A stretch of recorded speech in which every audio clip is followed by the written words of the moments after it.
Picture yourself standing in the driest, hottest place on Earth. You're in the Afar region of Ethiopia, a cracked desert landscape that feels more like Mars than anywhere on our planet. The ground beneath your feet is ancient. It speaks of epochs beyond our imagining. Scientists have called this place the cradle of humanity, and maybe that's too poetic, but there's something undeniably profound about standing here, running your hand through the volcanic dust where the story of us supposedly began. We think we know that story. Our ancestors stood up, their brains got bigger, and then much later they picked up the first tool.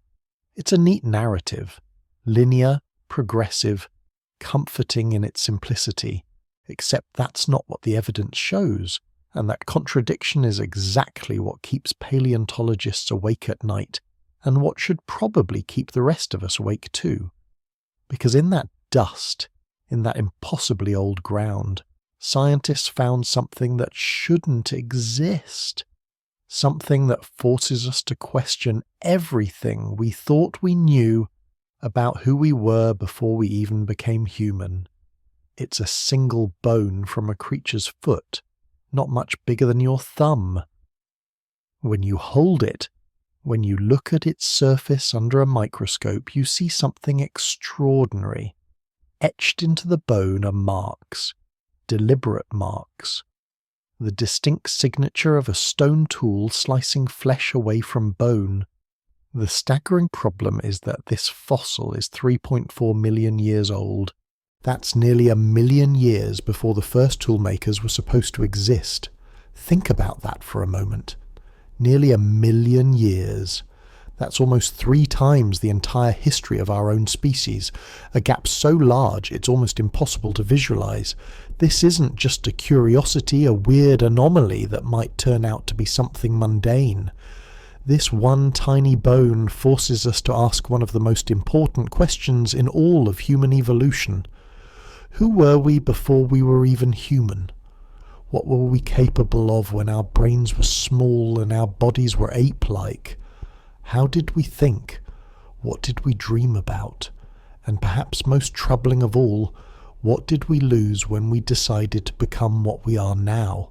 When you search for the origins of humanity, you're not just looking for bones, you're looking for the moment something changed.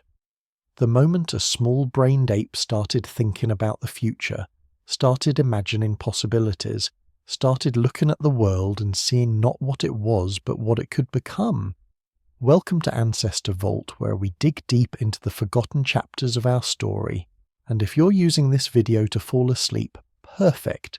That's exactly what it's for, so maybe hit subscribe and drop a comment telling me where you are and what time it is. I genuinely love checking those.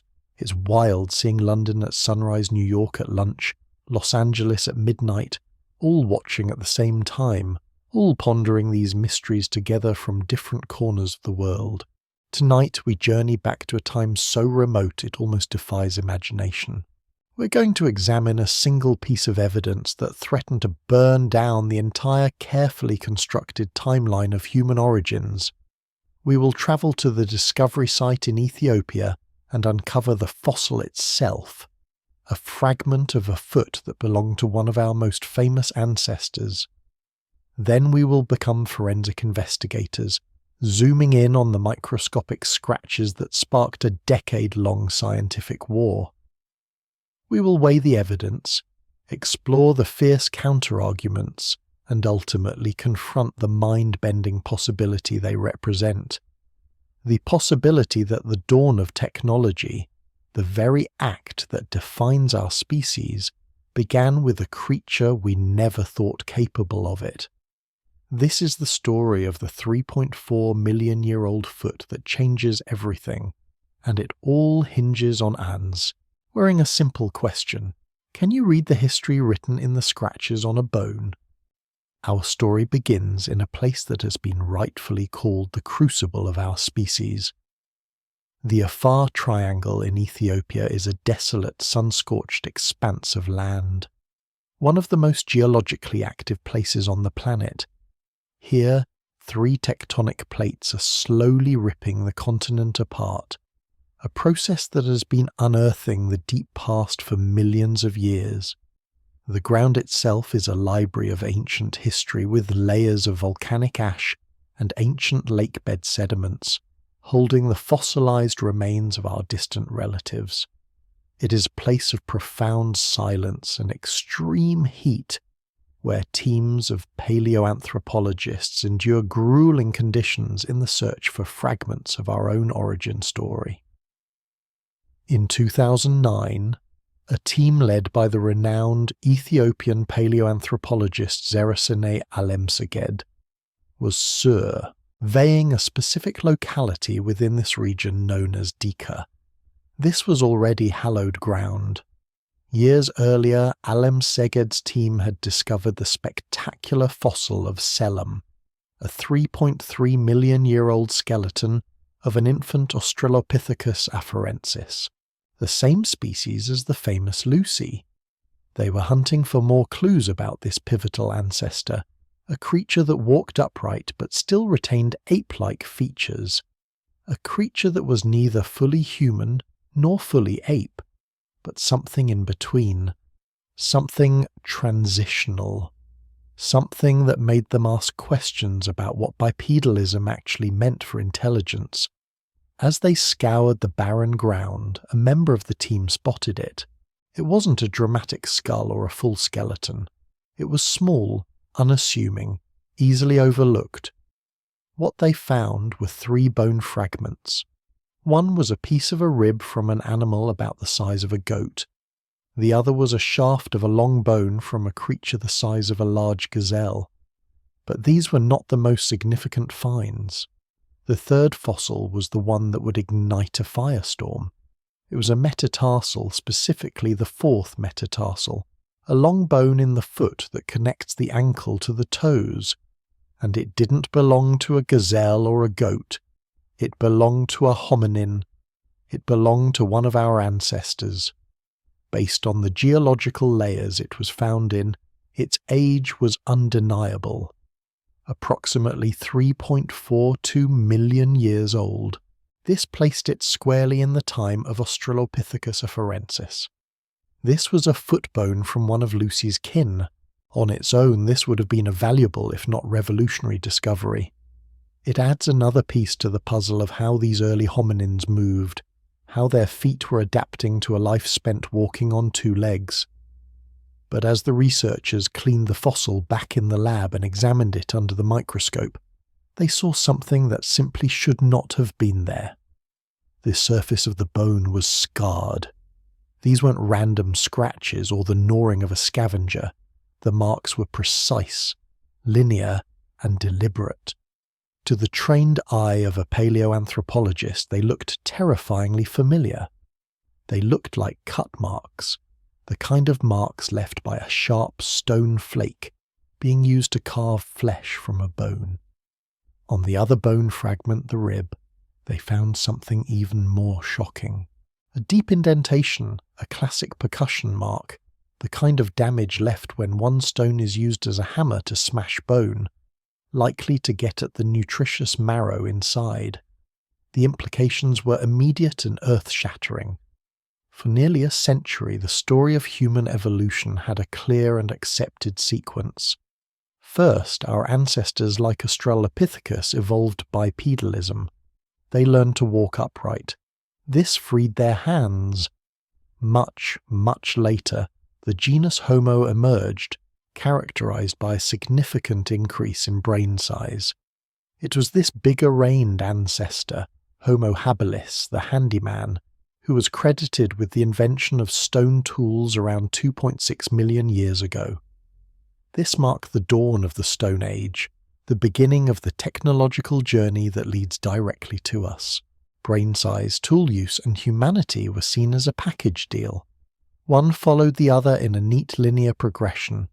But these bones from Dika were 3.4 million years old. They predated the oldest known stone tools by a staggering 800,000 years. To put that timescale into perspective, 800,000 years is almost 3 times the entire history of our own species, Homo sapiens. It is an immense, almost incomprehensible gulf of time, and the creature that lived during this period, Australopithecus afarensis, was not supposed to be a toolmaker. It was not supposed to be a butcher. Its brain was tiny, barely larger than that of a modern chimpanzee. It was considered an upright ape, a crucial step in our evolution, but not the dawn of our intellect. What the team at Dika was holding was a piece of evidence that suggested the entire narrative was wrong.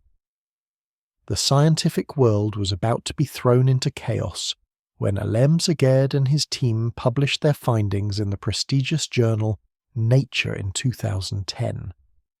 The reaction was not one of universal celebration. It was one of intense, profound, and sometimes hostile skepticism. The claim was so extraordinary that it required a level of evidence that was almost impossible to provide from a few scratches on a fossil. The established paradigm of human evolution was not just a pet theory. It was the bedrock of paleoanthropology, built upon decades of research and fossil discoveries. To suggest it was wrong by nearly 1 million years was academic heresy. The critics came forward immediately, armed with a battery of alternative explanations. The marks, they argued, were not the result of intelligent tool-wielding hominins. They were the product of natural processes, what scientists call taphonomy, the study of what happens to an organism after it dies. The most prominent counter-theory was that the marks were made by crocodile teeth. The ancient environment of Dika was a floodplain teeming with life, including massive prehistoric crocodiles.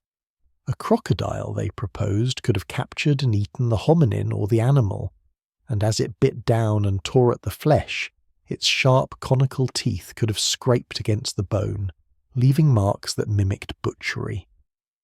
This was a plausible and powerful argument. Crocodile teeth can and do leave scores on bone. So the research team had to become forensic scientists. They compared the marks on the Dika fossils to a database of known tooth marks from modern crocodiles.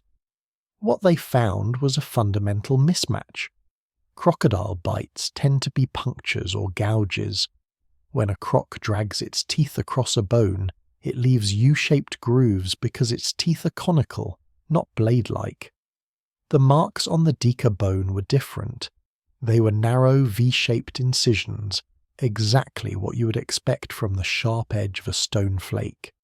Furthermore, under a scanning electron microscope, the team could see even finer details.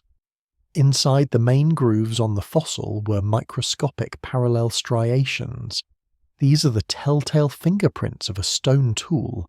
As a sharp but imperfect stone edge is drawn across a surface, tiny irregularities on its edge create these fine inner lines, all running in the same direction. It is a feature consistently found in experimental butchery using stone tools, and it is a feature distinctly absent from marks left by crocodile teeth. The evidence was pointing away from a natural predator. But the critics had another theory, one that was even harder to disprove. Perhaps the marks were not from predators at all. Perhaps they were caused by trampling. The idea is that after the creature died, its bones lay on the ground and were stepped on by a herd of large animals. As the bones were ground into the dirt and gravel under the immense pressure of a hoof or foot, sharp-edged pebbles in the soil could have been pressed into the bone, creating scratches that look like cut marks.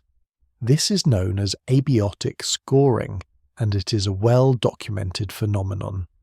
This argument was more challenging because trampling can produce a wide variety of marks. It can create random chaotic scratches all over a bone surface. To counter this, the Dika team had to look at the context and placement of the marks. The cut marks on the hominin foot bone were not random. They were located precisely where a butcher would cut to disarticulate the foot, to separate the tarsal bones. On the other animal bone, the marks were on the shaft, consistent with filleting meat away from the bone. The percussion mark on the rib was a focused point of impact, not the widespread crushing you might expect from trampling. The placement suggested intent. It suggested a goal-directed action, not the random chaos of being stepped on by a herd of animals. The scratches were also clean and linear, often occurring in parallel groups, suggesting a series of repeated slicing motions. Trample marks, by contrast, tend to be jumbled, overlapping and oriented in multiple directions. The defense was strong, but for many in the scientific community it was still not enough. The claim was simply too big. A single bone, a few scratches, and a complete rewriting of human history. It seemed too fantastical to be true. For years the debate raged. Papers and counterpapers were published. Conference halls were filled with heated arguments. The Dika fossils became a symbol of this deep division in paleoanthropology. Were they the smoking gun that proved our ancestors were far more advanced than we ever believed? Or were they simply a Rorschach test, a set of ambiguous marks onto which researchers were projecting their own desired conclusions? The scientific process demands skepticism, and in this case, the skepticism was at its absolute peak. Without the actual tool that made the marks, the evidence would always be considered circumstantial by some. The team had found the victim, but the murder weapon was missing. The mystery deepened. Scientists racked their brains trying to think of alternative explanations. Could it be a different kind of predator? Could it be geological processes nobody had considered? Could it be something entirely different that just happened to look like butchery? Then, in 2015, something extraordinary happened. The discovery came from a site called Lomekwi 3 on the western shore of Lake Turkana in Kenya. It is another hotspot for hominin fossils, a place that has yielded some of the most important finds in our evolutionary history. A team of archaeologists led by Sonia Harmond and Jason Lewis were surveying an area that had been misidentified by a previous expedition. As they explored a dry gully, they began to find something extraordinary. They weren't bones this time. They were the tools themselves. These were not the relatively small and refined choppers of the later Older One tradition. These were massive. The team unearthed huge cores of volcanic rock, some weighing over 30 pounds. They found giant, thick flakes that had been struck from these cores, and they found massive anvils, large flat stones on which the cores had been placed and struck. The tools were crude, simple, and brutal. The technique seemed to be to lift a huge core and smash it down onto the anvil, or to strike it with a heavy hammerstone to break off a sharp-edged flake. It was a more primitive, more powerful, and clearly more ancient form of technology than anyone had ever seen before. And the age was the real shocker. The geological deposits in which his tools were buried were dated to 3.3 million years ago. This was the missing evidence. This was the murder weapon. The Lomekwi tools were 700,000 years older than the Oldowan. They proved beyond any reasonable doubt that stone tool manufacture was not an invention of the genus Homo. It was happening hundreds of thousands of years earlier in creatures we had profoundly underestimated. The Lomekwian toolmakers, as they are now called, were shattering the old paradigm. The Dika marks were no longer an isolated anomaly. They are now the first hint, the first clue in a much wider, deeper story. The timeline suddenly made sense. The 3.4 million-year-old butchery marks at Dika were now followed just 100,000 years later by a full-blown tool site at Lomekwi. It was no longer a phantom technology. It was a real, tangible industry. And while we haven't found the remains of the Lomekwian toolmaker at the site itself, the most likely candidate living in that region at that time is another early hominin, Kenyanthropus platyops, or perhaps even a late surviving population of Australopithecus afarensis. Either way, it was not Homo. The Lomekwi discovery fundamentally changed the debate. It vindicated the researchers at Dika. The idea of a 3.4 million year old tool user was no longer heresy. It was the most logical explanation. The evidence now pointed to a long, previously unknown phase of technological experimentation that preceded the Oldowan. It suggests that our ancestors were playing with stone and percussion long before we gave them credit for it. They were exploring the properties of rock, learning how to fracture it, and figuring out how to use the resulting sharp edges. What this discovery forces us to confront is a fundamental question about what we thought intelligence required. We believed you needed a big brain to make tools. We believed technology was the province of the genus Homo and nobody else. But here we were, staring at evidence that something with the brain of a chimpanzee was capable of deliberate, purposeful tool-making. The cognitive leap required is staggering. It requires foresight, the ability to understand that a raw material, a simple cobblestone, can be transformed into something useful.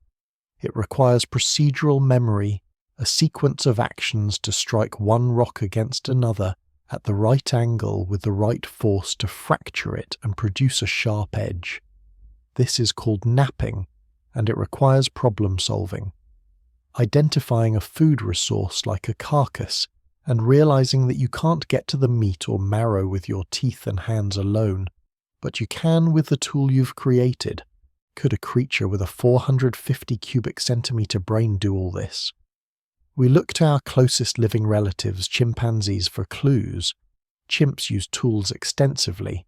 They use sticks to fish for termites, stones to crack open nuts, leaves as sponges to drink water. They have a sophisticated understanding of cause and effect. However, the systematic production of sharp-edged stone tools, what we call lithic technology, has almost never been observed in the wild. Cracking a nut with a hammerstone is one thing. Intentionally manufacturing a sharp cutting flake is a significant cognitive leap. The Dika marks, if they are what they appear to be, suggest that Australopithecus afarensis had crossed this cognitive Rubicon. It means they understood that a sharp edge could cut.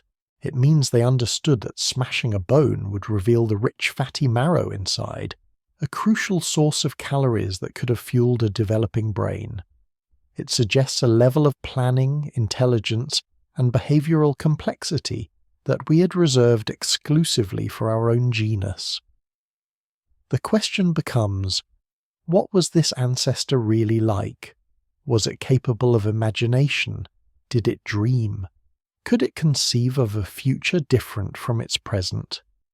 We can never know for certain, but we can engage in informed speculation based on what we know about the primate mind and about the evidence left behind.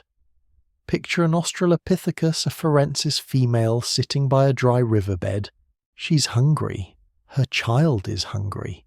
She's been watching a vulture circle in the distance and has followed it to the remains of a gazelle killed hours earlier by a saber-toothed cat. Most of the meat is gone. The hyenas have already been and gone. All that is left is the skeleton, picked clean. But she knows there is food still locked inside.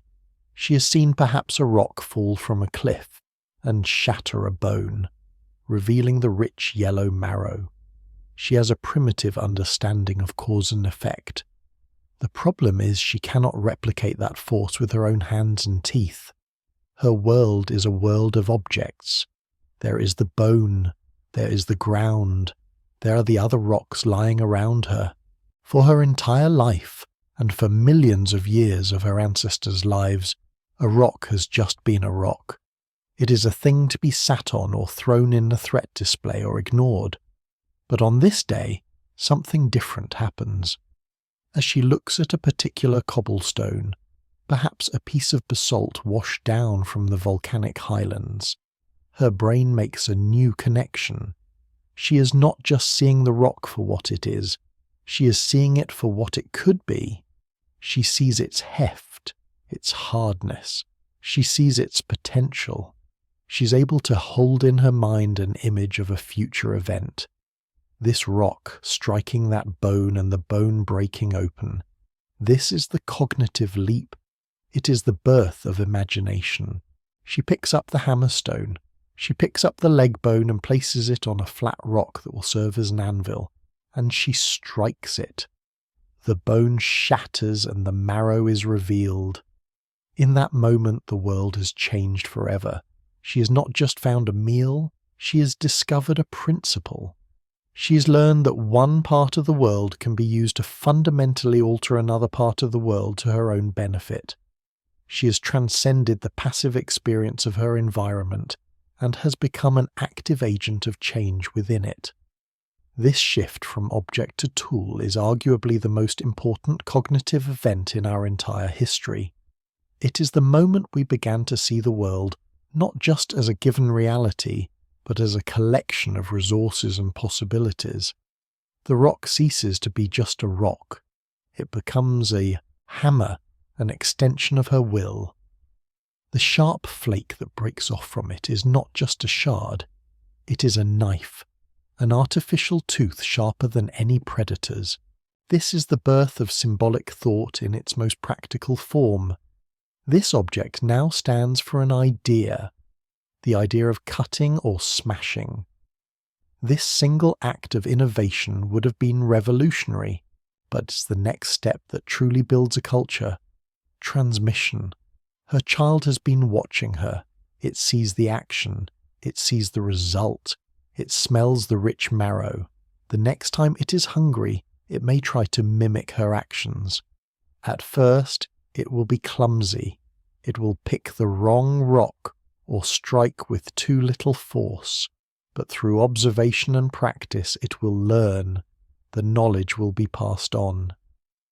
This simple act of social learning is the chain that links every generation of technological progress.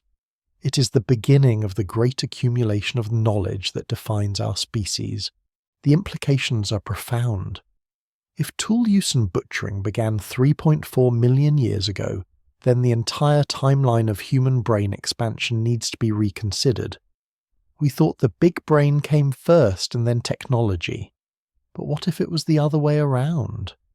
What if tool use came first, and it was the act of butchering carcasses and eating meat that provided the necessary fuel to allow our brains to begin their extraordinary expansion? Technology in this view isn't a product of the big brain. The big brain is a product of technology. This reframes the entire story of the genus Homo. We didn't invent the Stone Age, we inherited it. When the first members of our genus, like Homo habilis, appear on the scene around 2.8 million years ago, they weren't starting from scratch. They were building upon a technological tradition that was already hundreds of thousands of years old. They refined it. They improved it. They made it more efficient, creating the more systematic Oldowan toolkit. But they were not the pioneers. The true pioneers were our smaller, more ape-like ancestors. They were the ones who first looked at a stone and saw not a rock but a future. They were the ones who first understood that intelligence could be externalized, that a problem could be solved not with your body but with a tool. And in making that leap, they opened up a path that would lead all the way to us. So what does this all mean for our understanding of ourselves? The implications are staggering, and they force us to reconsider some of our most deeply held beliefs about our own special place in the world. For one, it challenges our definition of humanity. We have long defined ourselves as man the toolmaker. Our technical prowess, our ability to shape the world to our will, is what we believe set us apart. But if this ability has roots that go back 3.4 million years to a creature like Australopithecus afarensis, then the line between us and them becomes incredibly blurred. It suggests that the journey towards humanity was not a straight line, a clear-cut march of progress from ape to human. It was a messy, experimental and branching process. Different hominin species, many of whom were evolutionary dead ends, were likely experimenting with technology, It wasn't a single unique event, but a widespread behavioural adaptation. This makes our family tree look less like a ladder and more like a dense, tangled bush with innovations popping up in unexpected branches. It also forces us to be more humble. We tend to view our earlier ancestors with a certain condescension. We see them as primitive, brutish, and intellectually dim. We look at the small brain of Australopithecus afarensis and assume we know its cognitive limits. But the Dika marks tell us we were wrong. They are a powerful reminder that we should never underestimate the past. In the end, what the 3.4 million-year-old foot tells us is something deeply unsettling and deeply beautiful at the same time. It tells us that consciousness, intelligence, the ability to shape our own destiny, these didn't arrive suddenly with big brains and sophisticated language. They arrived gradually, haltingly, in the form of a small creature standing on an ancient floodplain and realizing that a rock could be transformed into something more. That moment, whenever and wherever it happened, was one of the most important events in the history of life on Earth. It opened up a completely new way of being in the world. Suddenly our ancestors were no longer limited by the strength of their jaws or the sharpness of their fingernails. With a stone tool, they could do something that almost no other animal could. They could get to the resources locked inside other animals. They could slice through tough hides, carve off high-energy meat, and smash open long bones to get at the calorie-rich marrow. This was a game-changer. Access to meat and marrow provided a dense, reliable source of protein and fat that was critical for fueling a metabolically expensive organ, the brain. The old model was that our brains got bigger, and then we invented tools. The new model suggested by Dika and Lomekwi flips that on its head. What if tool use came first? What if it was the act of butchering carcasses and eating meat that provided the necessary fuel to allow our brains to begin their extraordinary expansion? Everything we are today traces back to that moment. Every city we've built, every tool we've created, every technology we've developed, it all descends directly from that first deliberate fracture of a stone. We are still that tool-making hominin, still trying to shape the world to our will, still grappling with the power of our own inventions. The Dika foot bone is a monument to the dawn of an idea. It represents a pivotal shift in the relationship between a living organism and its environment. It marks the moment our lineage began to actively shape its own destiny. Not through biological evolution alone, but through culture and innovation. The debate over the marks will likely continue in some corners of the academic world, as it should. Science progresses through rigorous testing and debate, but the weight of the evidence bolstered by the stunning discoveries at Lomekwi has shifted the paradigm. The story you think you know is incomplete. The first chapter of the human technological epic was not written by us. It was written by a small-brained bipedal ape who lived and died more than 1 million years before the first human was ever born. They were the first engineers, the first butchers, the first innovators, and we are their children, carrying forward a legacy of ingenuity that is far more ancient, far more mysterious, and far more profound than we ever dared to imagine. The Dika discovery teaches us that the roots of our own identity, our intelligence, our creativity, our reliance on technology run deeper than we know. They connect us to a past that is not a simple linear story of progress, but a complex tapestry of experimentation, dead ends, and surprising genius. And as you drift off to sleep thinking about these 3.4 million years, about the creature who first looked at a stone and saw infinite possibility, remember this: that ancestor was you. Not in your DNA exactly, but in your spirit, in your essence, in the way your mind works. You are her. You are him. You're that moment of recognition, that spark of innovation, that decision to use intelligence to overcome biological limitation. You are the echo of a footstep taken so long ago that the ground where it was made has been remade 1,000 times over by the planet itself, and somewhere deep in your mind, in the same regions of your brain that allow you to read these words, you carry the memory of that first discovery, the memory of a mind that understood that everything could be different, everything could be remade, everything could be transformed. That was the beginning, and it all started with a foot that took the first steps into a new cognitive world, a world where anything became possible. This changes everything, because if it happened once in one place with one species, it could be a fluke, a strange one-off accident. But what if it wasn't? What if the dawn of technology wasn't a single sunrise, but a slow, creeping light illuminating multiple horizons? The discovery at Dika and the vindication at Lomekwi force us to abandon our beloved linear timeline, but they do something even more radical. They force us to abandon the idea of a single clever ancestor. We need a new metaphor, not a ladder, with one rung neatly following another, not even a tree with a single thick trunk. What we're looking at is a tangled thicket, a dense, thorny, interconnected bush where branches split, rejoin, and die off in the shadows.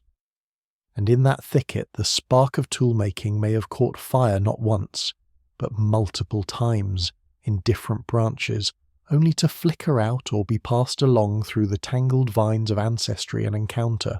Consider the evidence that's still coming in. Not far from Lomekwi, at a site called Nyayanga in Kenya, archaeologists found older one tools dated to 3 million years ago, associated with butchered hippopotamus bones. The tools are more advanced than Lomekwi, but still older than the classic Homo habilis timeline. In India, at a site in the Siwalik Hills, there are contested but compelling stone fragments, dated to a staggering 2.6 million years ago, suggesting a possible eastward spread of technology at a time when we thought Africa had a monopoly on innovation.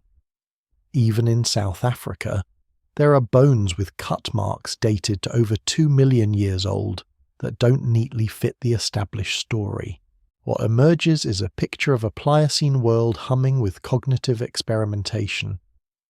Australopithecus afarensis. In East Africa, Kenyanthropus platyops. Around Lake Turkana, perhaps even other offshoots we haven't discovered yet, were all walking upright, their hands free. They lived in a world of shrinking forests and expanding grasslands, a world of predators and precarious survival. The selective pressure to get more food more efficiently was immense, and in different places, at different times, different groups of these ape-like beings may have stumbled upon the same profound secret, that the world is not fixed. A rock can become a weapon, a bone can become a tool, a stick can become a probe. This concept is called cognitive sporadicity, the idea that a particular cognitive capability like basic toolmaking can appear sporadically across different species facing similar ecological pressures.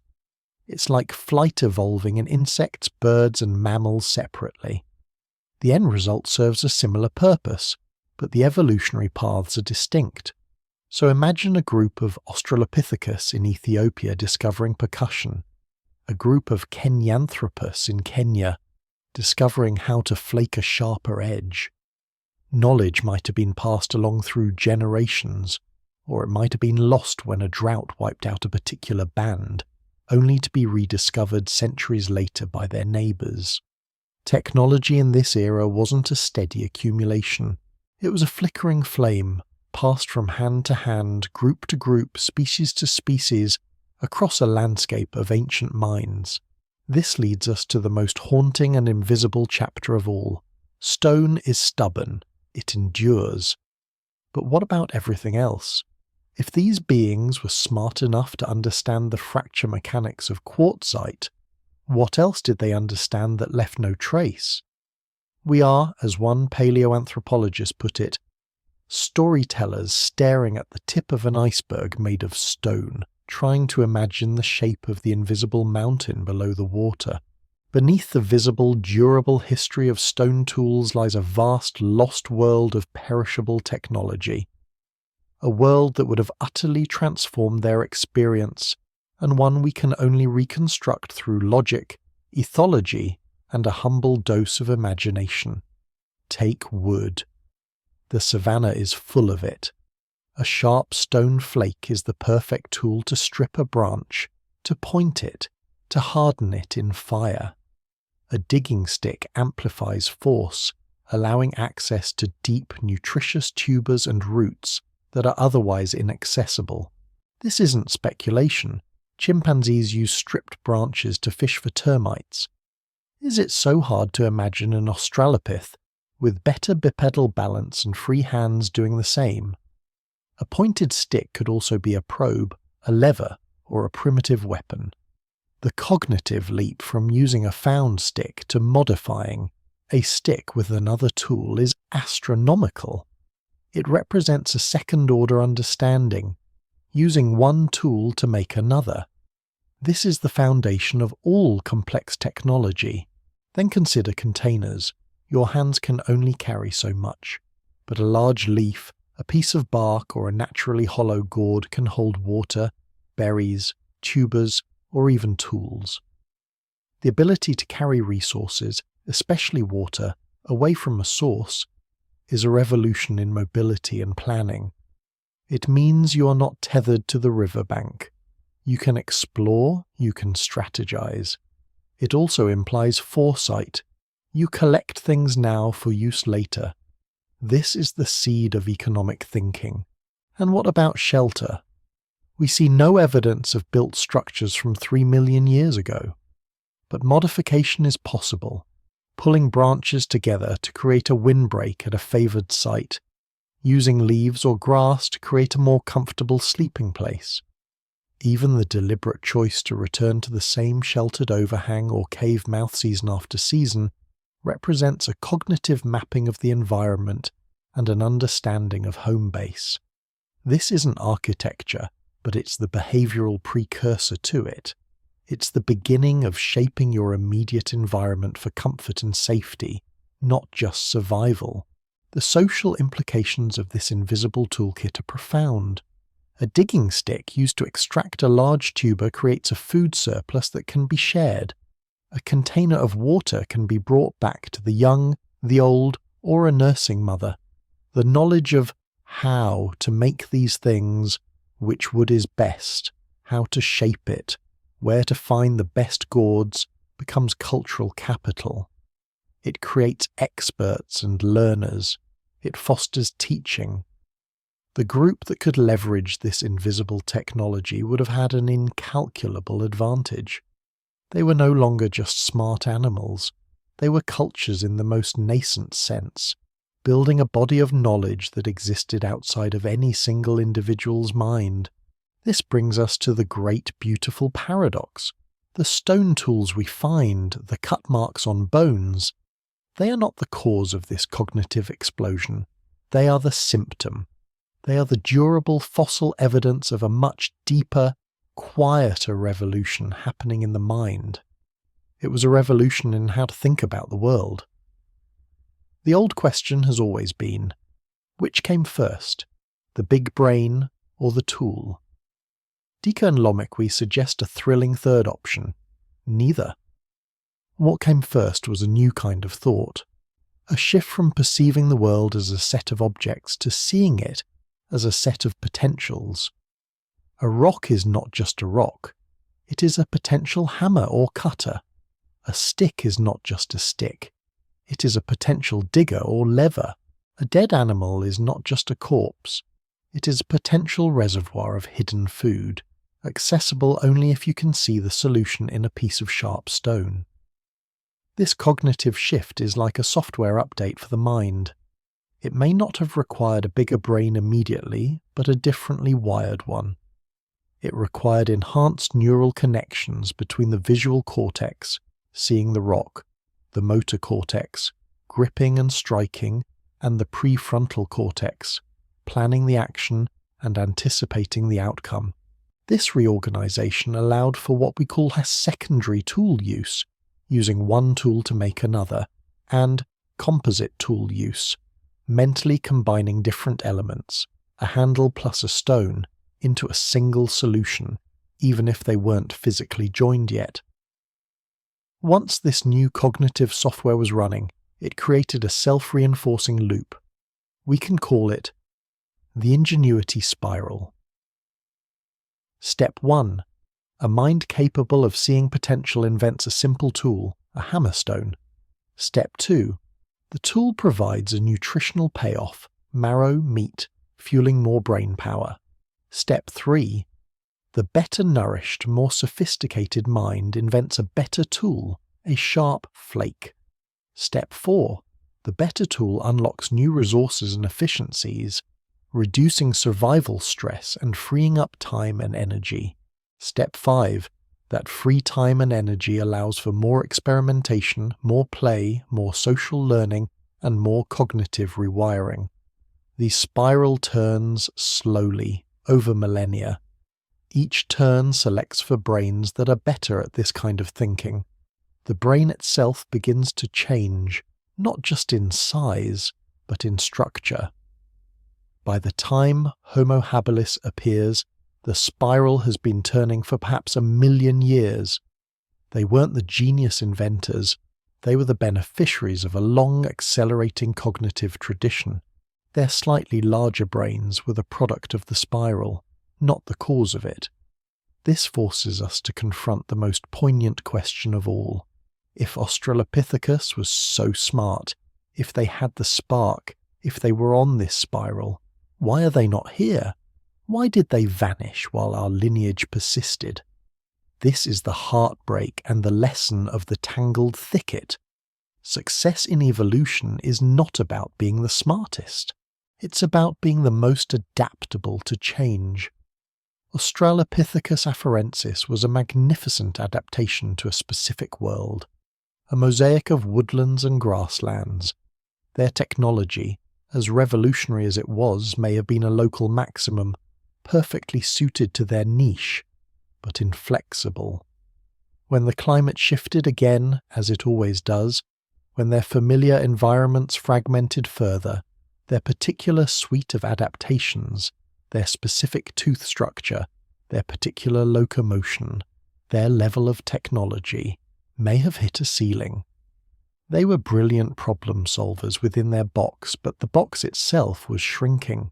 Our genus, Homo, perhaps emerging from a population of these tool-using apes, developed a different suite of traits. A body even better at long-distance walking and running. A gut more efficient at processing a varied high-quality diet. And crucially, a social and technological culture that was more fluid, more transferable, and more innovative. We didn't just have tools, we had toolkits. We didn't just have knowledge, we had ways of passing it on that were more resilient. We became generalists in a world of specialists. When the climate chaos of the Pleistocene intensified, it wasn't the smartest specialist that survived, it was the most versatile generalist, riding the wave of its own accumulated culture. So, we are not the inevitable triumph of intelligence. We are the survivors of a brutal, 1,000,000-year filtering process. The Dika hominin, the Lomekwi toolmaker, they are not our direct ancestors in a straight line. They are our cognitive cousins. They proved that the spark of ingenuity, the flame of toolmaking, was not ours alone. It was a possibility latent in the structure of the primate mind, waiting to be ignited by necessity. They had it too. They walked the same path for a while, and that is what makes this discovery so profoundly humbling and so deeply connecting. When you look at the oldest known stone tool, you are not looking at the first chapter of our story. You're looking at a letter from a different branch of the family, a branch that also dreamed in cause and effect, that also felt the satisfaction of a problem solved, that also looked at their child and had something to teach. Their lineage ended, ours continued. But in that moment of striking stone against stone, we were the same. We shared the same cognitive dawn. The distance between you staring at a screen and that small-brained ape on a floodplain 3 million years ago is not a distance of kind, but of degree. You are separated by an ocean of time, but you are gazing at the same moon of possibility. That is the stunning truth written in the scratches on the Dika bone. It is not a record of what we lost, but of what we have always carried. The capacity to see the world not as it is, but as it could be. To see a rock and imagine a tool. To see a problem and imagine a solution. To look into the void of the future and not just fear it, but to begin deliberately with the materials at hand to build a bridge across it. That is the legacy of the first thinkers, and it is a legacy that belongs not just to us, but to every creature that ever looked at a stubborn world and decided against all odds to change it. Let's talk about what this means for the very texture of their consciousness. We've discussed the what and the how, the tools, the cognition, the spiral, but what about the feel? If they were capable of such foresight, what else flickered in those ancient minds? We must venture carefully here into the realm of informed speculation, guided by the logic of evolution and the behaviours of our closest living relatives. We can start by dismantling a stubborn assumption that the world of Australopithecus was a silent, grim, instinct-driven struggle. What if it was instead a world charged with curiosity, rich with social nuance, and punctuated by moments of wonder and frustration that we would intimately recognise? Consider play. Watch a young chimpanzee or a human child. Play is the laboratory of possibility. It is where objects are explored without immediate purpose. A stick is waved, a stone is thrown, a vine is swung on. This isn't frivolous. It's how cause and effect are mapped. The young Australopith who played with rocks, batting them together, may have been the one who first accidentally produced a sharp flake and saw its use. Innovation is often the child of boredom and curiosity, not just dire need. The cognitive software that allows for tool making is the same software that powers play. Simulation, experimentation, and the recombination of existing knowledge into new forms. Now extend this to social life. The act of making a tool at a Lomekwi-style anvil isn't a solitary act. It's loud, it draws attention, it creates a focal point. Others would have gathered, watching. The skilled toolmaker gains status, but also becomes a node of learning. This requires a sophisticated social calculus, tolerance, patience, perhaps even a primitive form of pedagogy through gesture and demonstration. It suggests minds capable of theory of mind, a rudimentary understanding that others have perspectives and knowledge that differ from your own. You're not just teaching a behaviour, you're intending to transfer an understanding. This brings us to the ghost in the machine, communication. They almost certainly lacked symbolic language as we know it, but their communication would have been far more complex than grunts and gestures. It would have been a rich soup of vocalized emotion, laughter, fear, warning, contentment, precise gesture, pointing, showing, demonstrating, and shared attention, all looking at the same carcass, the same rock, the same flake. This is a proto-language where the grammar is written in joint action and shared goals. The sentence is completed not with words, but with the successful smash of the bone and the shared consumption of the marrow. The tool, in this light, becomes more than an object. It is a social catalyst and a communicative act. Holding up a particularly effective flake might have been the equivalent of saying, "Look, this works, do this." And what of their inner landscape? Did they experience awe? When the first monsoonal rains broke a drought, filling the ancient lake beds, did they feel relief that transcended mere physiological response? When they stood under a canopy of 1,000,000 stars, undimmed by light pollution, did they feel a sense of scale, of smallness? We cannot know, but we know that the neural architecture for emotion, the limbic system, is ancient. Fear, joy, anxiety, attachment, grief. These are the legacy of mammals, not humans. The mother Australopith who carried the Dika infant for years, as evidenced by other finds, almost certainly felt a powerful bond. The loss of a troop member would have resonated. Their intelligence was not cold and computational. It was almost certainly emotional intelligence, deeply intertwined with social bonds that made cooperation and learning possible. This paints a picture of a life that was undoubtedly harsh, short, and fraught with danger.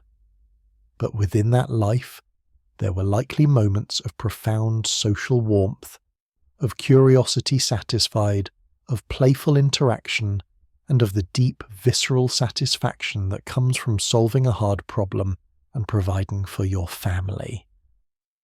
This is not anthropomorphism. It is evolutionary realism. The seeds of everything we consider human were there, in nascent form, watered by the pressures of survival, and blooming in the quiet spaces between crises. Now let's pull the lens back to the ultimate scale. The journey from the Dika bone to the smartphone in your hand is not a miracle. It is the outcome of this spiral operating across countless generations, accelerating at key junctures. Each acceleration is tied to a new way of externalizing thought. The first acceleration was the cyst on stone itself, externalizing force and cutting. The next was likely fire, externalizing digestion as defense, extending the day, creating a social hearth. Then came symbolic language, externalizing memory and complex thought into sound, allowing knowledge to accumulate across generations exponentially. Then, writing, externalizing memory outside the brain entirely, creating a cumulative cultural record. Then, digital code, externalizing logic and agency into silicon. Each step is a continuation of the same principle first glimpsed at Dika, taking a piece of the inert world and transforming it into a vessel for cognitive function. We are not leaving our biology behind. We are constantly building new scaffolds for it. The Australopith with a hammerstone was the first to take a step onto that scaffold. This reframes our modern existential anxieties. We fear artificial intelligence as something alien, separate. But from this deep time perspective, AI is just the latest in a long line of cognitive externalizations. It is not other. It is an extension of the same 3 million-year-old project of using the world to think with. The danger is not its novelty, but its power. The same danger posed by the first sharp flake, which could cut meat but also flesh. Every tool contains this dual potential. The wisdom to manage it is not found in rejecting technology, but in understanding its deep roots in our own capacity for both creation and destruction. So as you lie there in the dark, let your mind wander back not just to the toolmaker, but to the first artist. Because where there is an impulse to shape, an impulse to modify with an eye for something beyond utility, art is born. Did an Australopith ever pick up an ochre stone and draw a line on a rock? We have no evidence. But did one ever select a particularly symmetrical, beautiful quartz crystal over a dull basalt cobble for their hammerstone? It's possible. The aesthetic sense, the pull towards pattern, symmetry, novelty, is not a luxury. It is a feature of a brain tuned to seek order, to recognize significance, to see the exceptional in the mundane. That too is a tool for survival in a world overflowing with information. The beautiful tool is the one you remember, the one you care for, the one you're more likely to pass on. The forgotten age of the Pliocene mind is finally coming into focus. It was not an age of brute stupidity. It was an age of silent, relentless experimentation. It was an age of many different kinds of intelligence finding their way in a changing world.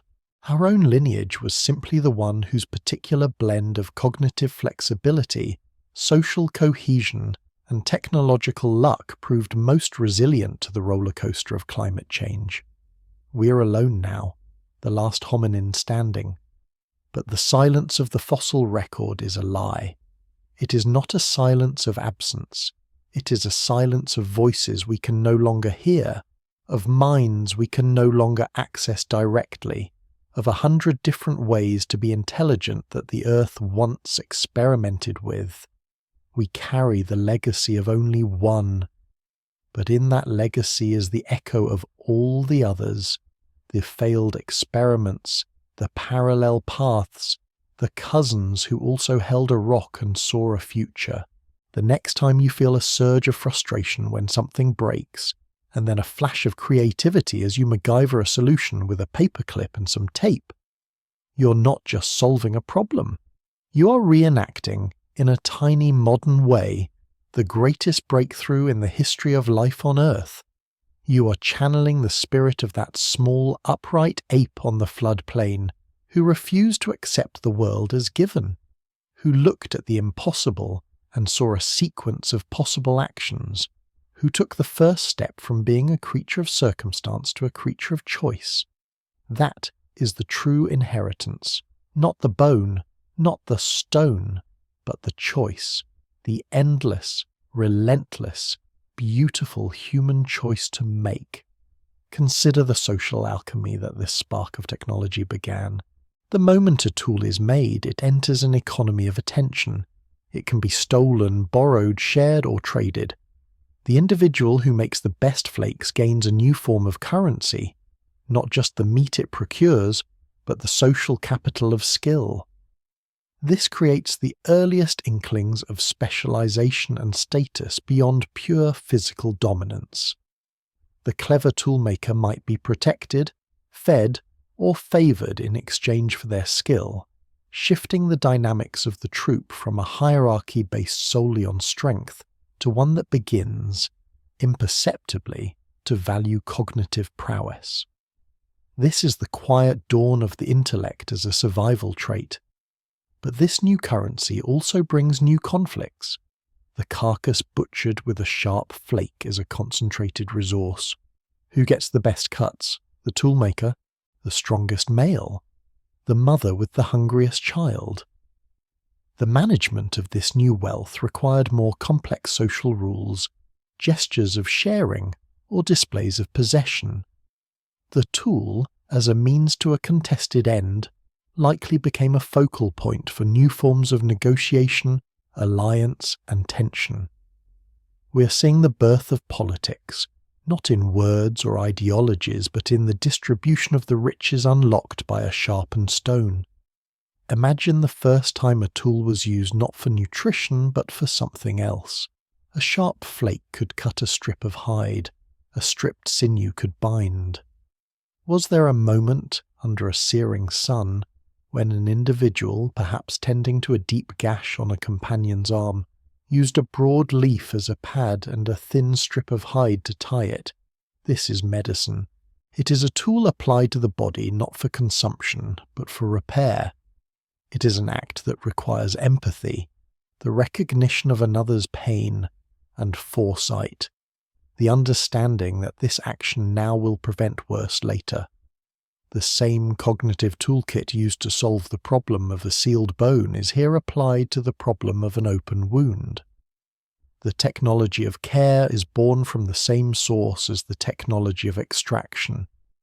Now, let your mind wander to the night. The fire is not yet tamed. That comes later with Homo erectus. but the night is a domain of profound vulnerability. The cognitive leap of toolmaking would have reshaped the darkness. A heavy hammerstone kept close is a weapon against the sudden rush in the grass. A sharp flake gives confidence. The night is no longer just a time of blind fear and huddled immobility. It becomes a time of guarded vigilance, where the mind, armed with its externalized teeth and claws, can plan for the dawn's foraging. The very psychology of fear begins to shift from pure helplessness to a calculation of resources. We have the stones, we can defend this space. This brings us to the landscape of memory itself. A tool is not used just once. A good hammerstone is a companion. It is carried. It is recognized. Its unique heft and fit in the hand become familiar. It acquires a history. This is the stone that broke open the great bone when the rains failed. Objects begin to hold stories. The landscape ceases to be anonymous. That specific river cobble bank is where the good hammerstones are found. That flat anvil rock under the acacia is the place where we always break the bones. The world becomes mapped not just by sources of food and water, but by sources of potential. Cognitive cartography is born. The mind starts weaving a web of meaning onto places and objects, a web made of utility and memory. And what of failure? For every successful strike there were countless failed attempts. The core that shattered into useless crumbs, the hammerstone that broke, the finger crushed in a mishit, the frustration of a dull edge. This is the critical, often ignored curriculum of the ingenious spiral. Failure is the greatest teacher. Each misstrike provides data on angle, force, and material. The brain that could learn from failure, that could adjust its internal model based on a negative outcome, was the brain that survived to strike again. The emotional tolerance for frustration, the stubborn persistence to try another way, these are not just personality traits. They became evolutionary assets, hardwired into our lineage by the relentless tuition of stone. We are therefore the children of stubborn, frustrated, clever, playful, socially anxious and empathetic apes. The romantic notion of the lone genius inventor is a myth fossilized in time. Every innovation at Dika and Lomekwi was almost certainly social, iterative, and communal. It was passed along, modified, lost, and rediscovered in the great slow-motion conversation of generations.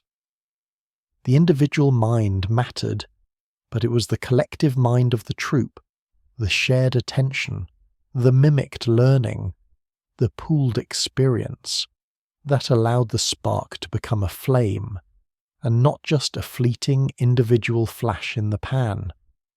So when we hold a smartphone, we are not holding the antithesis of that ancient simple world. We are holding its logical, dizzying culmination. Every circuit, every line of code is a descendant of that first causal chain. Need arrow perceive potential, arrow action, arrow modification of the world. The cloud server is the anvil, the data is the marrow.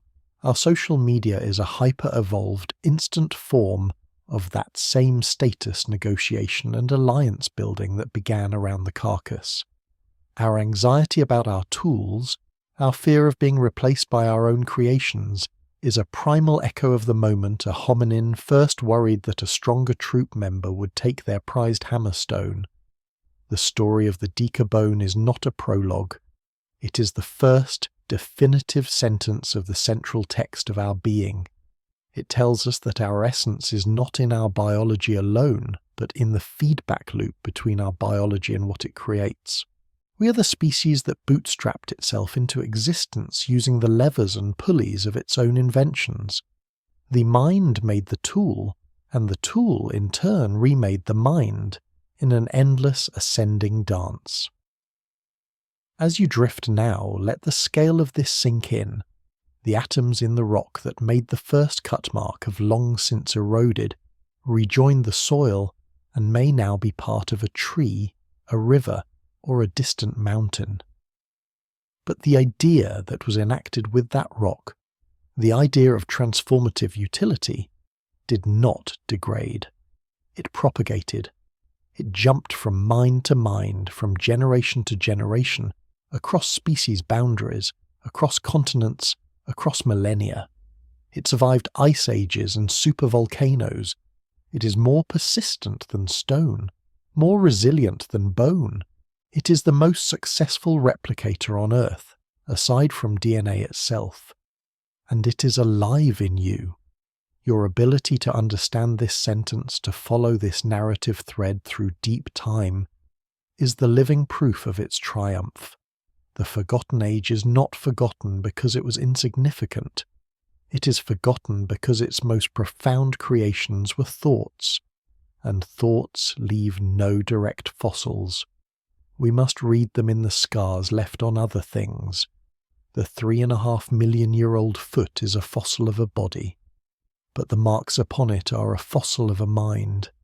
They are the earliest signature of a ghost that learned to move matter. Our ghost, and its journey has only just begun. Let us now venture into the terrain that is most treacherous to map, the landscape of meaning itself. We have followed the trail of physical evidence, the cut marks, the hammerstones, the flakes.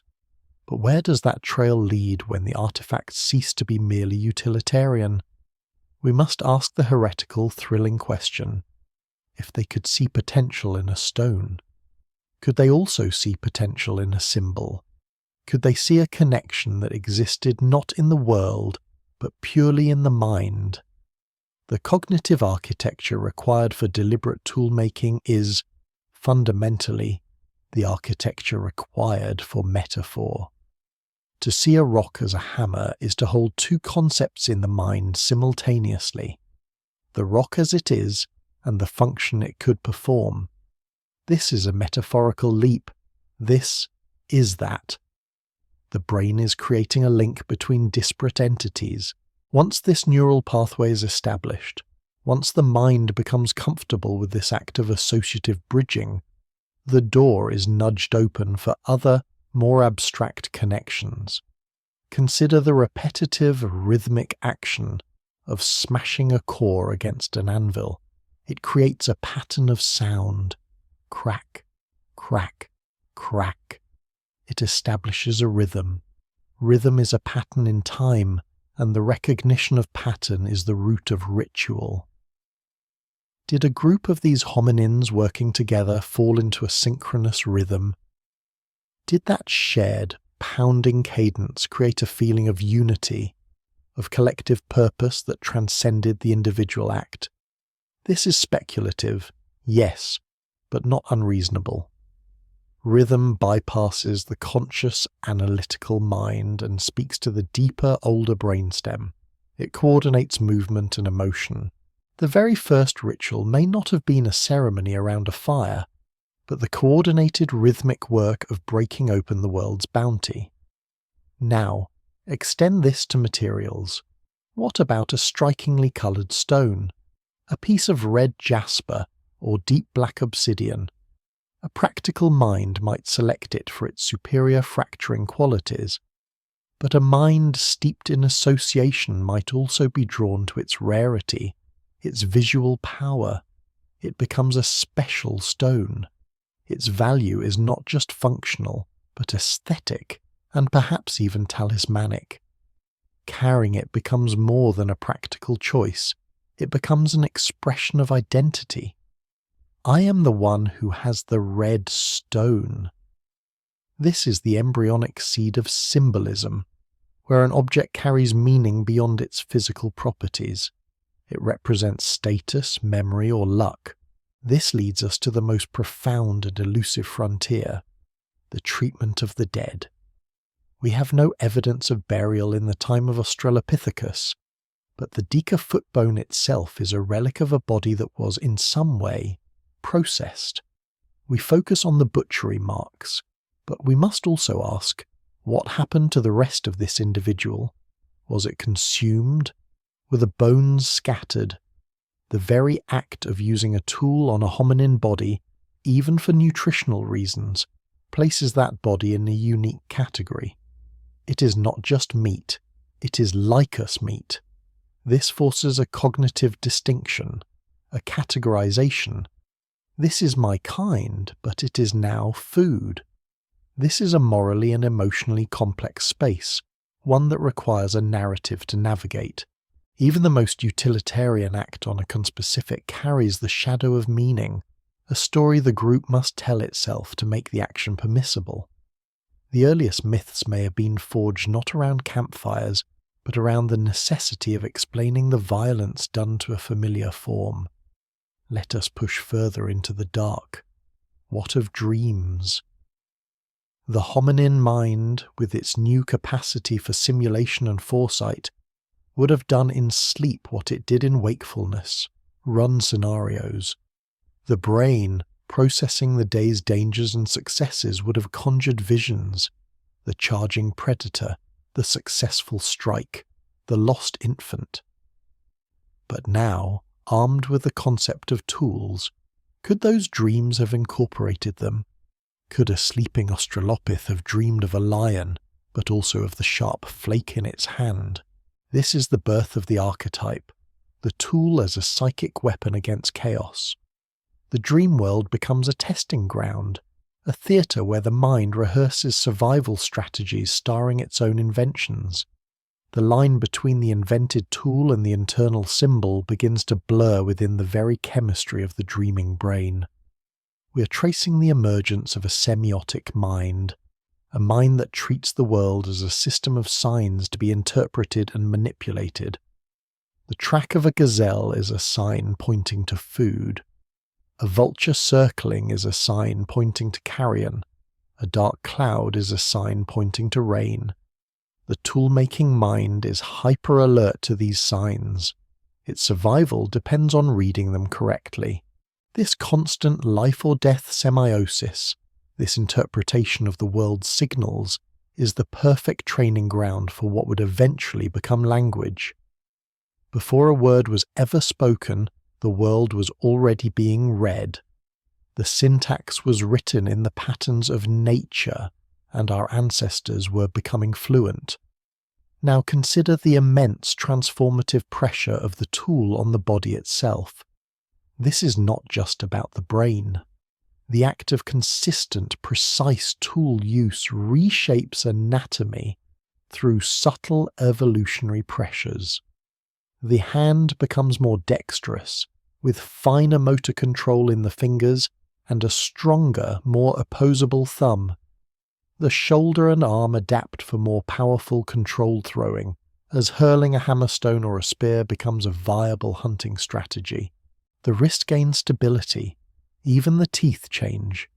As tools take over the functions of slicing and pounding, the jaw and massive molar teeth of earlier ancestors begin to reduce.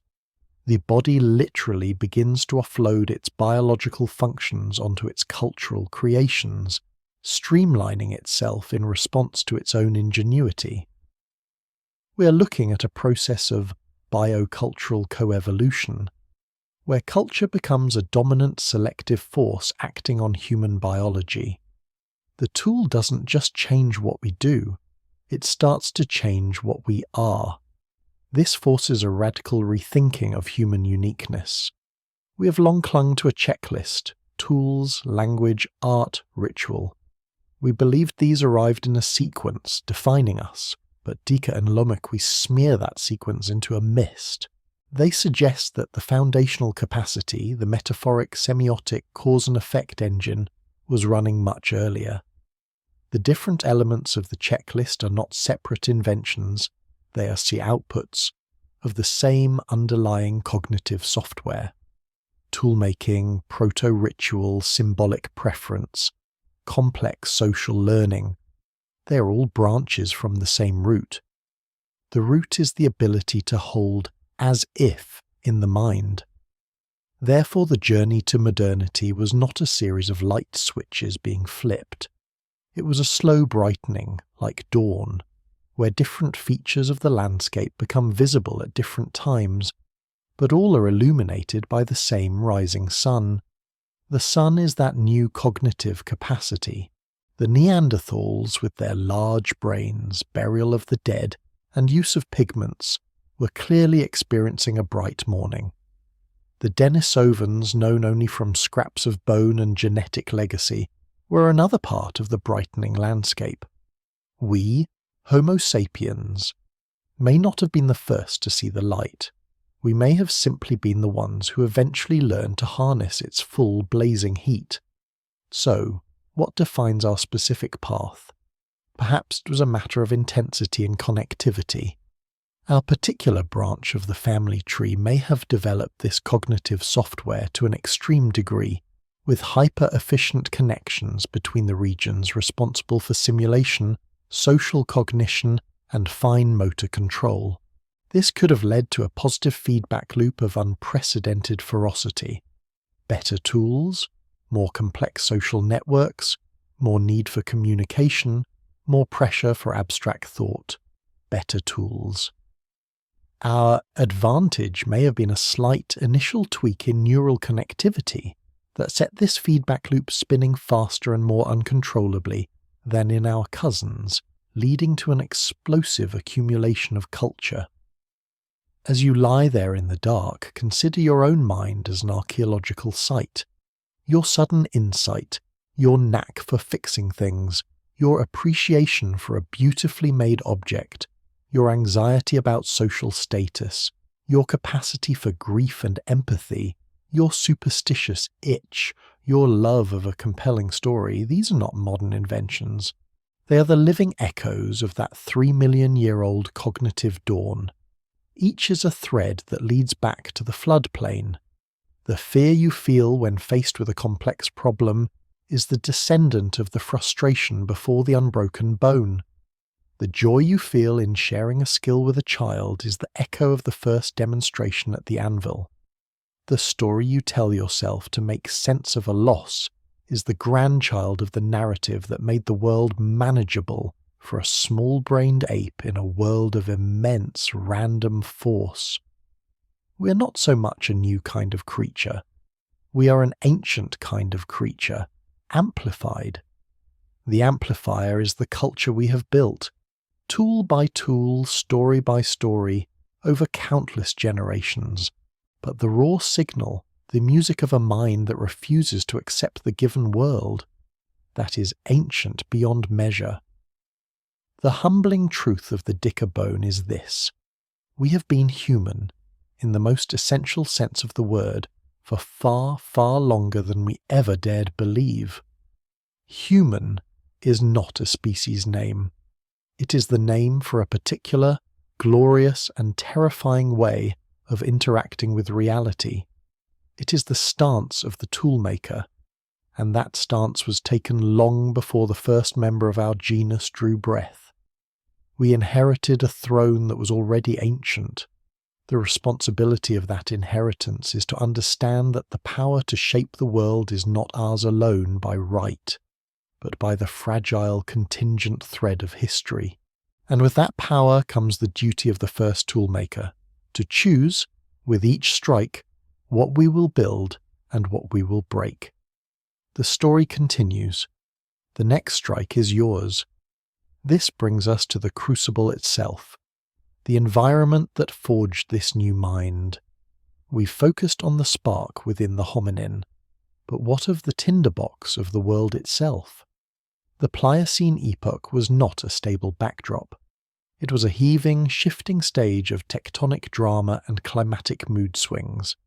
The African continent was literally pulling itself apart in the Great Rift Valley, creating new mountain ranges, deep valleys, and changing rain shadows. Forests fragmented, savannas expanded. This geological unrest was the great disruptor, shattering old ecological certainties and forcing every creature to adapt or die. In this instability, we find the selective pressure for the tool-making mind. A creature that could rely solely on the forest canopy for food and shelter was now stranded in open grassland. The rules had changed. Predators were more visible, resources more scattered, The ancestral toolkit of climbing and fruit-eating was insufficient. But the mind that could see a digging stick as a key to hidden tubers, or a sharp stone as a key to sealed carcasses, possessed a master key. Technology became the ultimate adaptation to instability itself. It allowed a species to not just react to environmental change, but to cheat it, to create its own buffers against the whims of the world. Imagine a drought season stretching longer than memory. The usual water holes dry up. Herbivores grow desperate and weak, dying in greater numbers. For a pure scavenger, this might mean starvation, but for a scavenger with a stone hammer, every carcass, no matter how desiccated, becomes a potential reservoir. The marrow inside those sun-bleached bones is the last precious moisture and fat. The tool becomes a desert survival kit. The cognitive leap here is not just about accessing food, but about temporal reasoning. Understanding that the resource you need now is locked inside something that died weeks ago *. It's a defiance of time's arrow, using present action to reclaim a past bounty. Now shift the scene to a flooding event. Torrential rains swell rivers, drowning low-lying areas but also washing fresh gravel bars onto shores. These gravel bars are libraries of raw material, cobbles of various lithologies. A mind attuned to potential now has a suddenly expanded catalogue to browse. This pebble fractures too finely. That one is too soft. But this one, the fine-grained basalt, is perfect. Environmental disruption, while catastrophic, also provides new opportunities for the curious and the capable. The tool-making mind thrives on this chaos. It is a cognitive generalist in a world that has suddenly punished the specialists. Consider, too, the social landscape reshaped by this volatility. As resources became unpredictable, the hominin troop could no longer afford to be a loose foraging band. They needed better coordination, better communication, and a more resilient social glue. The shared project of tool-making and the shared bounty it provided became that glue. The act of collaboratively butchering a large animal created an immediate high-stakes need for coordination. Who holds the limb? Who makes the cut? Who stands guard? This is the birth of complex coordinated action, a precursor to the hunt. It requires role division and trust. The individual who hoards the best flakes or fails to share the marrow undermines the group's survival. Social pressures would have fiercely selected for cooperation, for a sense of fairness, for the control of selfish impulses. The tool, therefore, was a social sculptor, carving out new norms of reciprocity and collective responsibility. From this cauldron of change, pressure, and social innovation, let's zoom in on a single day in the life of a Dika hominin. The sun is a hammer on the cracked earth. A young female, let's call her a Mani, is moving with her infant clinging to her back. She's not thinking, I am making history. She is thirsty. She remembers a bend in the seasonal river where tubers grow. When she arrives, the ground is hard. Her fingers are insufficient. She remembers her mother using a stick. She scans the acacia nearby, breaks off a branch, and uses her teeth to strip it. She begins to dig. This is not a dramatic moment of stone-on-stone percussion, but it is the same cognitive process. Identifying a problem, recalling a solution, selecting and modifying an object to enact it. The digging stick is as much a tool as the hammerstone. Its creation is quieter, leaving no trace for us to find. Later, she hears the alarm calls of baboons. She freezes. A leopard is on the move. She crouches, her hand closing around a heavy rock in the dry stream bed. It is not shaped, but it is selected. It fits her grip. She's no longer just prey. She's a potential counterattacker. Her mind is running simulations, the angle of a throw, the distance to the leopard, the tree she can climb if she misses. This is situational forecasting, a running of mental models fueled by adrenaline and experience. The rock in her hand is an input variable in that model. As dusk falls, the group gathers in a sheltered spot against a rocky outcrop. The infants play with pebbles, batting them together. An older male, his canines worn, is methodically striking a large flint core against a fixed anvil rock, producing a pile of sharp, slicing flakes. He is the repository of skill. Adolescents watch, then try with their own, smaller cores. There is a soundscape here, the crack of stone, the soft chitter of infants, the low hoots of coordination. This is not just a group of primates, it is a community of practice. Knowledge is being transferred not through genes, but through observation, imitation, and shared attention. The culture is in the air, in the watching eyes, in the muscle memory being formed in young hands. In the deep night, under a bowl of stars, Amani dreams. Her sleeping brain replays the day, the hard ground, the stick, the leopard's shape in the dappled shadows, the taste of the tuber, the face of the old toolmaker. The neural circuits that fired during those experiences fire again, strengthening the connections. Her brain is consolidating the lessons, weaving them into her understanding of the world. Perhaps in the dream, the stick becomes a spear. Perhaps the leopard flees. The dreaming mind is the silent nocturnal partner of technological evolution, rehearsing and recombining the day's data into new configurations. Some of these configurations, upon waking, might be discarded, but one day a particularly vivid dream memory of a sharp stick meeting a leopard's side might spark a waking intention. The line between imagination and innovation dissolves. We must also confront a darker, parallel evolution. With tools comes a new capacity for violence within the species. A sharp flake can cut animal hide, but it can also cut hominin flesh.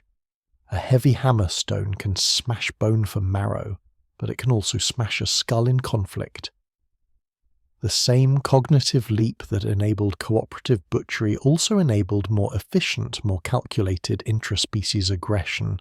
The social conflicts over resources, mates, or status were now armed with a new deadly severity.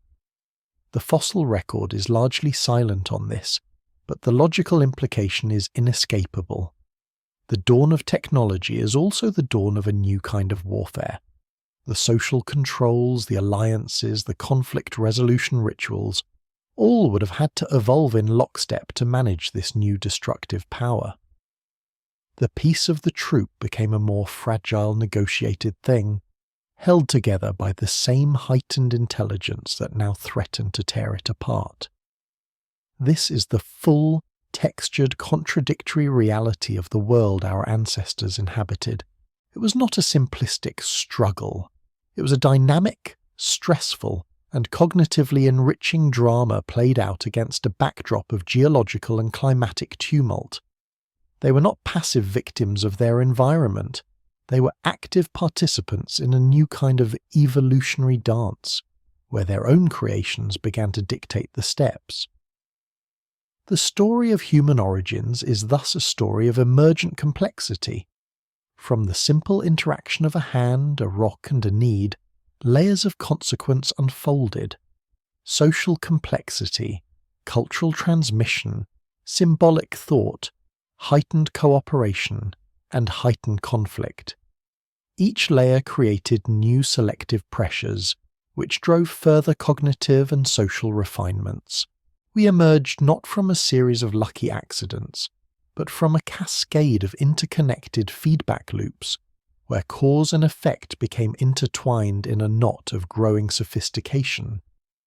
The silence of the Pliocene is therefore an illusion of our methods. The record shouts, if we know how to listen. It shouts in the microscopic striations within a cut mark, telling of a precise controlled motion. It shouts in the scattering of stone flakes around an anvil, telling of a social gathering focused on a common task.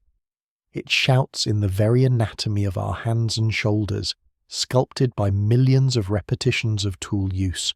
It shouts in the structure of our modern brains, in our capacity for planning, for empathy, for language, all of which were forged in the endless, iterative conversation between a restless mind and a world full of raw, unformed potential. We are left not with a neat conclusion, but with a living continuum. The 3 million-year-old moment of recognition is not a closed chapter. It is an open circuit, and we are the current still flowing through it. Every time a child learns to tie a shoe, or a programmer writes a line of code, or a surgeon makes a precise incision, the circuit is completed anew. The distance between Amani's digging stick and the Mars rover is vast in material and complexity, but it is a distance of degree, not of kind. They are both expressions of the same foundational logic. See a problem, see a possibility, and use the materials at hand to bridge the gap. So the next chapter of this story is not in the past. It is in the present moment, in the quiet, relentless, often unconscious work of your own cognition. You're the current inheritor of that ancient tool-making consciousness.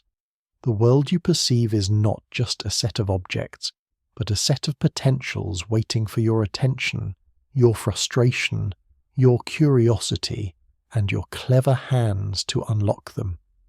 The forgotten age is not behind us. It is the bedrock of our every waking thought, and its next discovery awaits, not in the Ethiopian dust, but in the uncharted territory of your own next idea.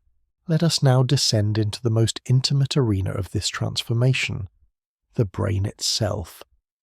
For generations we have measured cranial capacities, charted the swelling volume from Australopithecus to Homo sapiens, and equated that expansion with the dawn of the mind.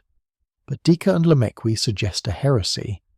Perhaps the revolution was not in the size of the theatre, but in the complexity of the performance within. The real story may be one of neurological reorganization, a silent, microscopic rewiring that turned an ape brain into an idea engine. Consider what the act of even the most primitive stone tool-making demands. It is not a single skill, but a symphony of cognitive processes conducted in precise sequence. First, visual foresight. You must look at an unmodified cobble and see within it the potential flake.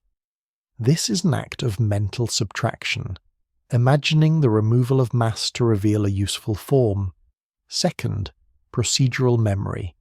You must recall, from previous experience or observation, the specific angle and force required to strike. Third, fine motor control. Your hand must execute a high-velocity strike with pinpoint accuracy, adjusting milliseconds before impact based on the stone's surface. Fourth, quality assessment. You must instantly evaluate the product. Is this flake sharp?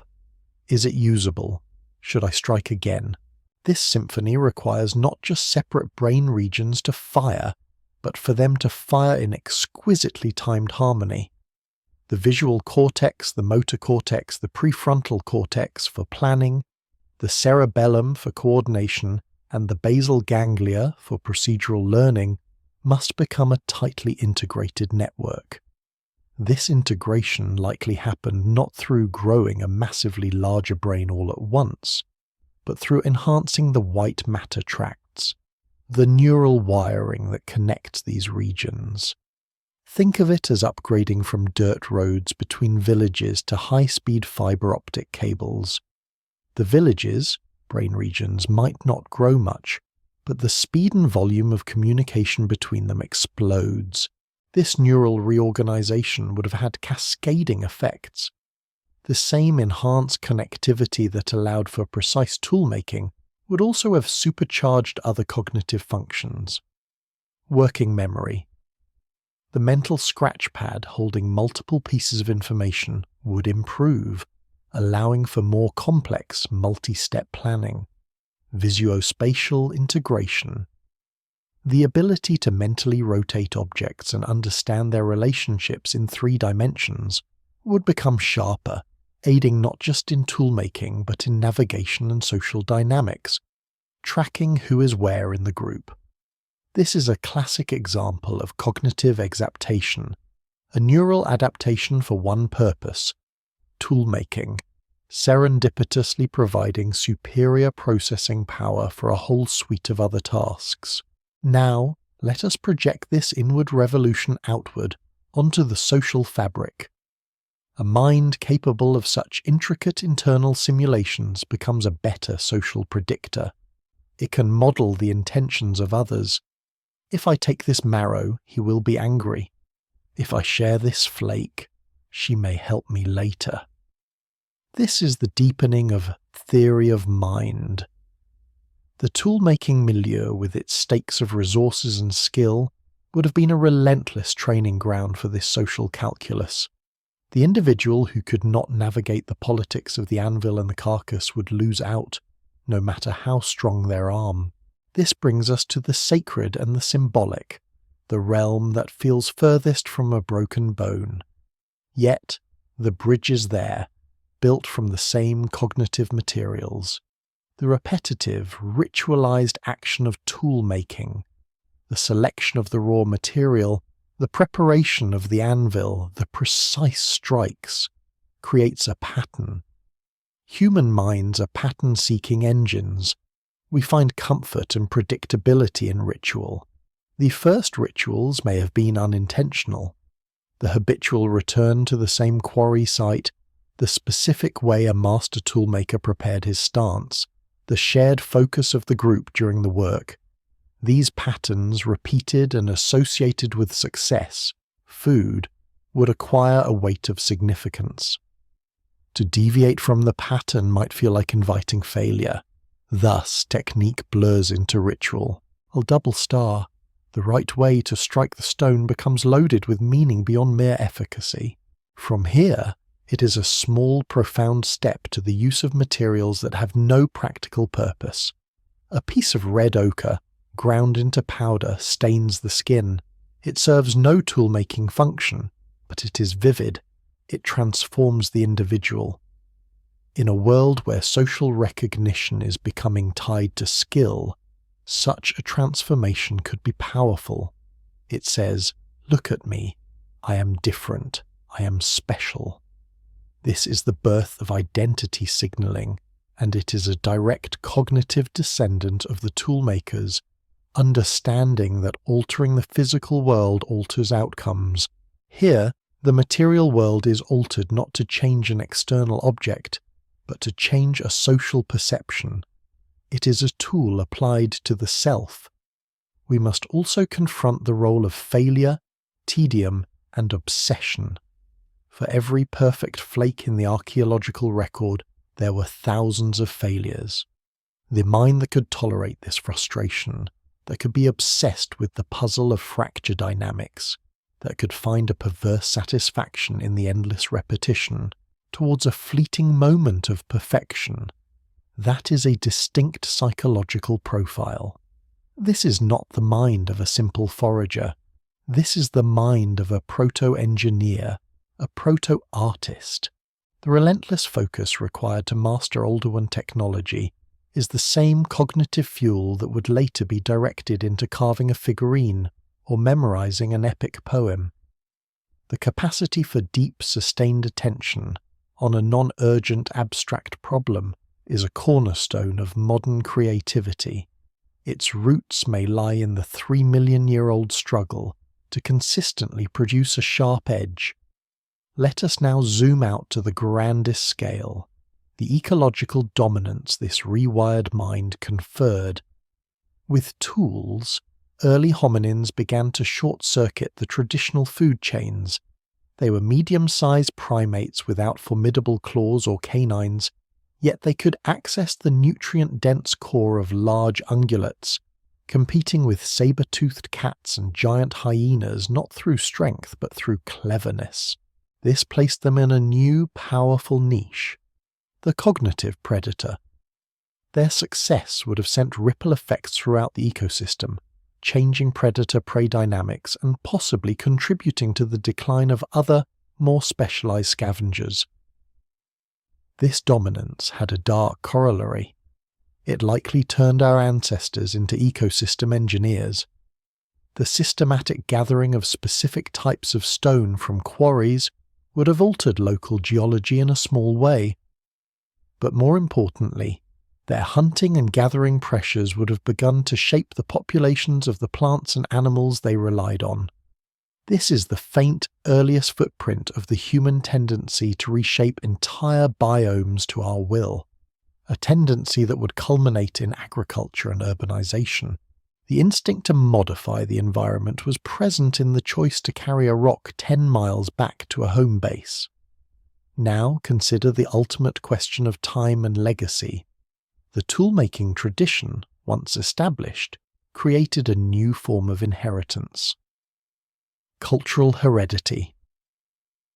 An individual inherited not just genes from their parents, but a growing body of technical knowledge from their entire troop and the generations before them.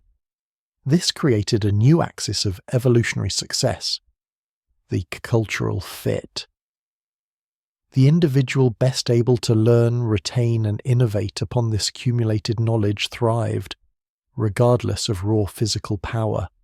This accelerated evolution fantastically. Genetic evolution moves at the pace of generations. Cultural evolution can leap forward within a single lifetime through a brilliant innovation. The slow biological feedback loop was now paired with a fast cultural one. This is the dual inheritance theory in action, and its ignition switch is the stone tool. We arrive then at the precipice of the human condition.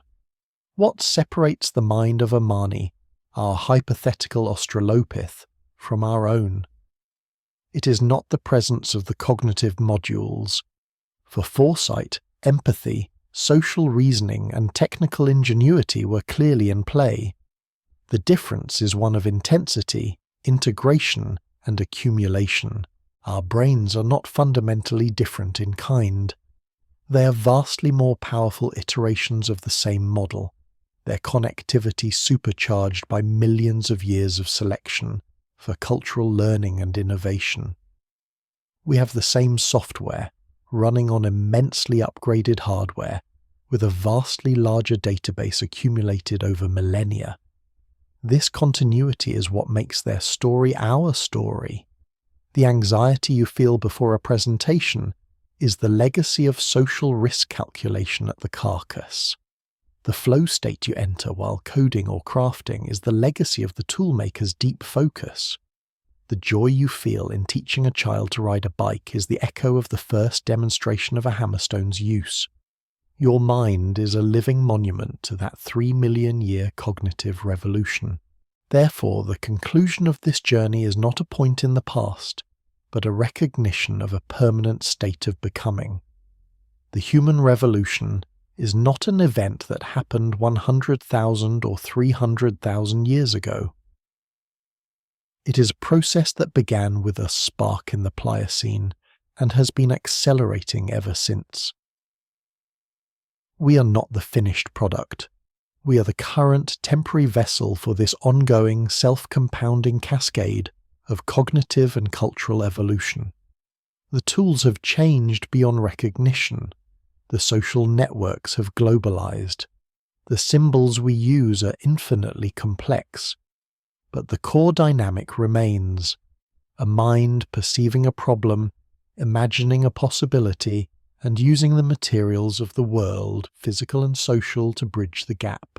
We are still those apes on the floodplain, standing upright, looking at a world full of rocks and seeing cathedrals, spacecraft, and symphonies hidden within them. The final lesson of the Dika bone is one of profound responsibility. We are the custodians of that spark. The feedback loop that began with stone and marrow now operates at planetary scale, with nuclear fission, genetic engineering, and artificial intelligence as its tools.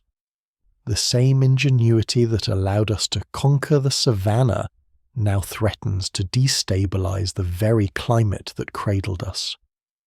This is not a betrayal of our nature, it is the ultimate expression of it. We have always been the creatures who reshape our world, for better and for worse. Our task now is not to deny our tool-making essence, but to evolve the wisdom to guide it. We must couple our prodigious capacity for technical innovation with an equally profound capacity for foresight and ethical foresight. We must learn quickly to see not just the immediate potential in our inventions, but the cascading consequences 10,000 strikes down the line. So as you close your eyes, let the scale of this lineage settle upon you.